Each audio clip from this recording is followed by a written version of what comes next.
మొన్న మీరు చూస్తుంటే అసలు అవును వదిలేసి రమ్మని అంటారు. మేము బయట వాళ్ళు ఎవరైనా చూసినా ఉంటే అరౌండ్ 24 days 24 days. ఎందుకంటే ఆవిడ నిలబడ్డ నియోజకవర్గం కూడా అలాంటిది కదా, కాబట్టి కష్టం ఎక్కువగా ఉంటుంది. ఒక 9-10 రోజులు ఏం తినలేదు అస్సలే. సిరిసిల్లలో ఉన్నప్పుడు ఎలక్షన్ టైంలో బాగా థ్రోట్ ఇన్ఫెక్షన్ వచ్చి అది వచ్చి అస్సలు అన్నము టిఫిన్ ఏం లేదు. ఊరికే ఒక 2 గ్లాసులు రాగి జావా తాగేసి ఈవెన్ టీ తాగితే కూడా అస్సలు సపోర్ట్ చేయలే.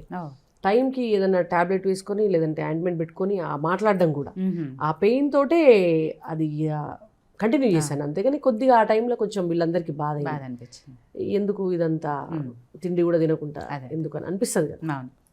సో మీకు బాధపడ్డ సందర్భాలు ఏమైనా ఉన్నాయా? ఉంటాయి. అంటే కొన్నిసార్లు ఎప్పుడన్నా కూర్చొని ఆలోచించినప్పుడు అనిపిస్తుంది. అంటే మనము ఇల్లు ఇడిచిపెట్టి పిల్లల్ని ఇడిచిపెట్టి అంటే సరదాగా గడపాల్సిన జీవితాన్ని ఇడిచిపెట్టి మీడియాలో అయినా ఉన్నప్పుడైనా ఇప్పుడైనా కూడా 24 గంటలు దాని గురించి ఆలోచిస్తూ పనిచేస్తూ ఉన్నాం కదా. అంటే వెనక్కి తిరిగి చూసుకుంటే మనకు ఏమొస్తుంది ఏంటి, మనం ఏమైనా మిస్ అవుతున్నామా అప్పుడప్పుడు అనిపిస్తుంది. అంటే పిల్లల చిన్నప్పటి నుంచి వాళ్ళ చైల్డ్హుడ్లో ఉండే చాలా మెమరీస్ ఉంటాయి, చాలా మంచి మంచి సందర్భాలు ఉంటాయి. అవన్నీ కూడా మనం చాలా కోల్పోవాల్సి వస్తుంది. మొన్న నేను ఎలక్షన్ టైంలో నా కొడుకు బర్త్డే ఉండే, రాలేకపోయినాను.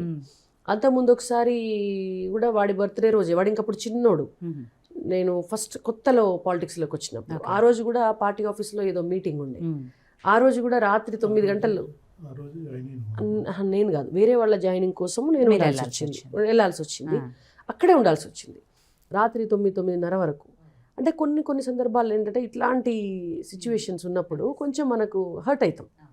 పిల్లలు కూడా వాళ్ళకి మినిమం చేయాల్సినవి మనం చేయలేకపోతున్నాము అనిపిస్తుంది.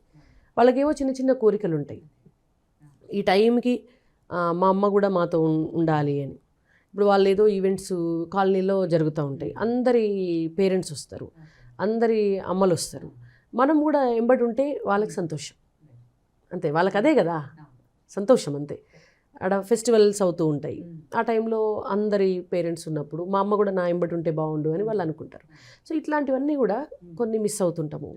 అంటే ఒక్కసారి పాలిటిక్స్ అనే దాన్ని పక్కన పెట్టేస్తే అది లేకపోతే మనం ఫ్యామిలీకి ఎంత గొప్ప టైము ఇవ్వగలుగుతాము, ఎంత లీడ్ చేయగలుగుతాము హ్యాపీగా. ఇప్పుడు ఇంట్లో వాళ్ళకి ఏదైనా తినాలనిపిస్తుంది, మనం ఆ టైం ఉండి అసలు నేనైతే చాలా తక్కువ వంట చేసి పెట్టడం అనేది. నిజంగా ఆ అమ్మ స్థానంలో ఉండి చేసి పెట్టాల్సిన దాంట్లో 10% కూడా కాదు.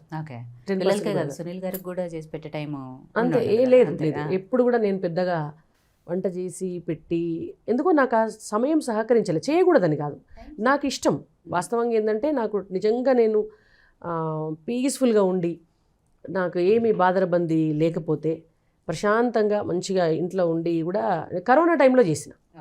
అసలు కరోనా టైంలో ఇక దొరికిందే తడవు మనం అన్నీ చేసి పెట్టి అన్నీ చేసినాం. అసలు ఏమేమి ఐటమ్స్ కూడా యూట్యూబ్లో చూసి మరి బిర్యానీల దగ్గర నుంచి ఏమంటారు ఇంటర్నేషనల్ మెనూస్ ఐటమ్స్ ఉంటాయి కదా, అవి కూడా చేసినాం. అన్నీ అప్పుడు చేసినాను. ఇప్పుడు కూడా ఎప్పుడన్నా ఒకసారి అంటే ఇవన్నీ కూడా ఏంటంటే మనకు పర్సనల్గా ఆలోచించుకున్నప్పుడు బాధ అనిపిస్తుంది.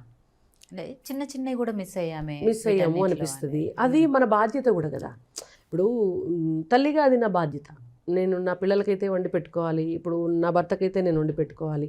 కానీ ఆ పని మనం చేయలేకపోతున్నాం అనే ఒక గిల్టీనెస్ డెఫినెట్గా ఎక్కడో మూల ఉంటుంది. కానీ ఒక సక్సెస్ అయినాం అనుకోండి, అప్పుడు అందరూ కూడా సంతోషిస్తారు. నాకు ఒక అదృష్టం ఏంటంటే మా వాళ్ళిద్దరు కూడా మా అమ్మ సక్సెస్ కావాలి అని చూస్తారు. అంటే వాళ్ళు గ్రో అయిన విధానం కూడా అట్లా అయింది.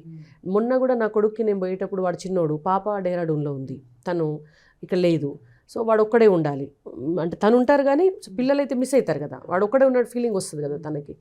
వానికి చెప్పిన నేను ఒక 1 నెల రోజులు రానున్నానా, నేను ఎలక్షన్ క్యాంపెయినింగ్కి వెళ్తున్నాను అన్నప్పుడు, నో ప్రాబ్లం మమ్మీ, నీకు వేరే ఆప్షన్ లేదు, నువ్వు కష్టపడి గెలిచిరా, నా బర్త్డే కూడా నువ్వు రాకపోయినా పర్వాలేదు అని చెప్పి పంపించాడు. వాడు మధ్యలో కూడా రాలేదు, ఒక్కరోజు కూడా వాడు రాలేదు. పాప హాలిడేస్కి ఇక్కడికి వచ్చి పండక్కి పాప వచ్చింది, తను వచ్చిండు ఒక 2 సార్లు, కానీ మధ్యలో నా కొడుకు రాని కూడా రాలేదు. సో అంటే అడ్జస్ట్ చేసుకుంటారు, అర్థం చేసుకుంటారు.